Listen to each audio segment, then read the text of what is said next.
सर्व अधिकारी आणि योगा करतायचे सर्व अधिकारी आज 8:30ला सुरू केलं ना तुम्हाला अजून 2 तास करायला लागेल.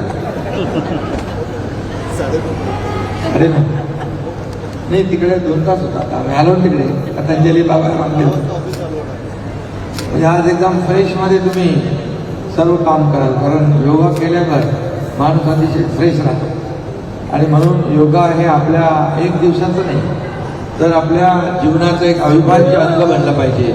दररोज योगा केला पाहिजे, तर त्याचा परिणाम आपल्या एफिशियन्सीवर नक्की होईल. काम आपल्याकडून चांगलं होईल, जे लोक आपल्याला भेटतील त्यांनाही चांगली सेवा मिळेल, कारण आपलं मन फ्रेश असेल, शरीर फ्रेश असेल. आणि त्यामुळे योगा खरं म्हणजे ही आपली प्राचीन परंपरा आहे, अनेक वर्षापासूनची परंपरा. परंतु खऱ्या अर्थाने बाबा रामदेवजी सारखे लोक पुढे आले आणि आदरणीय प्रधानमंत्री मोदी साहेबांनी याला एक वैश्विक रूप दिलं.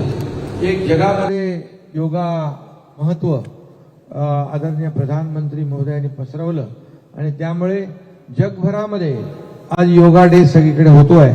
मोदीजी देखील आता श्रीनगरला योगा डे साजरा करतायत. म्हणजे जिकडे असतील, गेल्या वर्षी परदेशी विदेशात होते.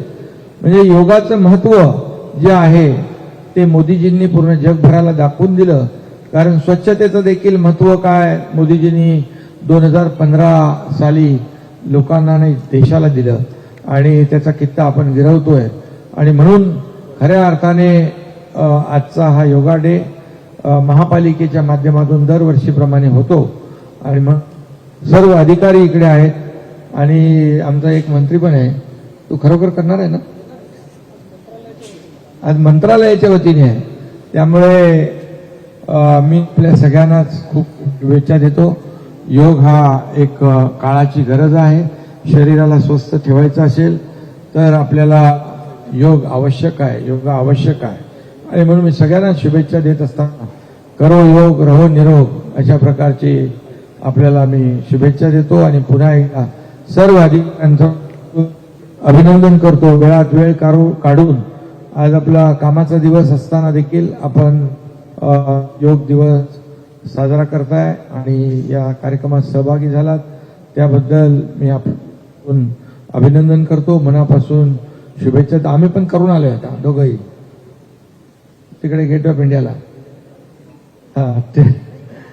सगळ्यांनाच खूप खूप शुभेच्छा. धन्यवाद. जय महाराष्ट्र.